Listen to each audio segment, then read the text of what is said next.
Hi, I'm Kenneth WAJDA. I'm a professional photographer here in Colorado. Welcome to another one of my photography talks. So today I'm going to talk about seeing the light. I've recently been talking with some other people and somebody asked me to explain what I meant by this. So I often say, we don't photograph stuff. We photograph the light on stuff. And that's an important thing to conceptualize.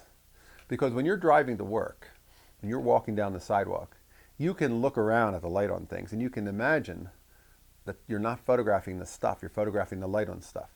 Whether it's the light on a store sign or whether it's a light on the road in front of you, people walking.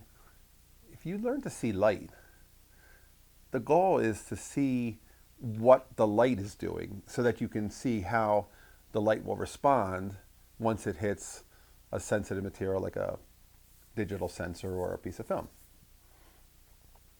And if you go to photograph somebody and you're like so excited to take their picture and you say, okay, let's go get a picture going, and you go out and you set up and you're busy looking at their face, you can get blinded because you're looking at their face and you're connecting to them and you don't see that there are heavy shadows under their eyes and under their nose because it's midday sun.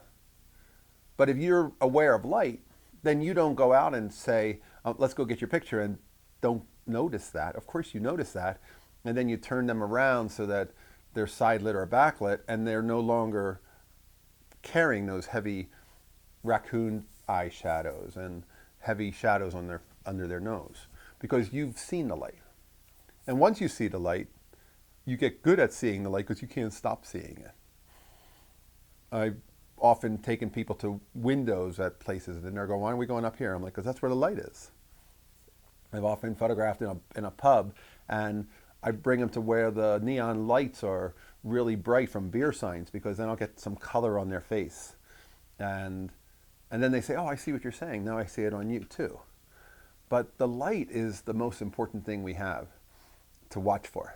Because once you see that, it's like an exercise in not getting connected to the subject and seeing the light on the subject so that you can actually create a photograph of that subject the way you really want it to look.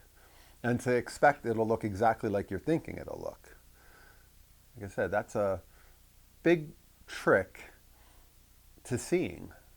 And you can start to get a sense of how will it work and get to know your camera and how does that camera work at that low light, or how does it work in bright sun. And I shoot with a Polaroid 600 sometimes. I do portraits of family and friends on black and white film. I know that that camera doesn't like contrasty light. If I put somebody in bright sunlight that's side lit, it's going to have a hard time with that. But if I put them in soft light, it likes that. You learn that that film has a certain kind of a response based on how hard or soft that light is. When I say hard or soft light, hard light is from a small source like the sun far away, and it makes for heavy black shadows. And soft light is from on a cloudy day or on a shady side of a building where it's not hard direct sun and it looks kind of soft.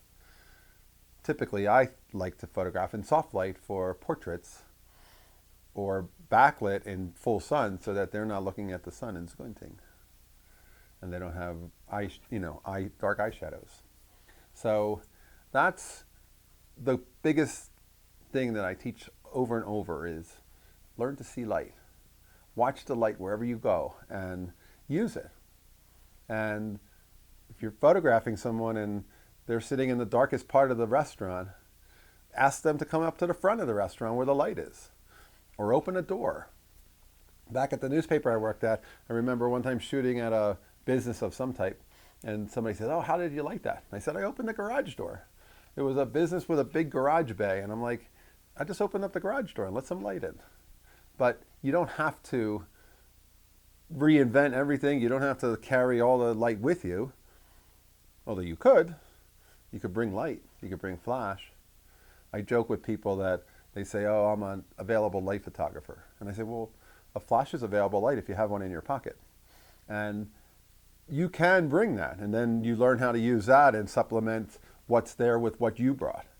But even that, you learn how this works and what it looks like and how it responds, how that intensity looks on your subject, because that's now the light on your subject. And that's all we do, is we photograph the light on things. All right, that's today's photography talk. If you're enjoying these, hit the subscribe button. If you can support, hit the Patreon, and thanks so much for watching. Here's a good light.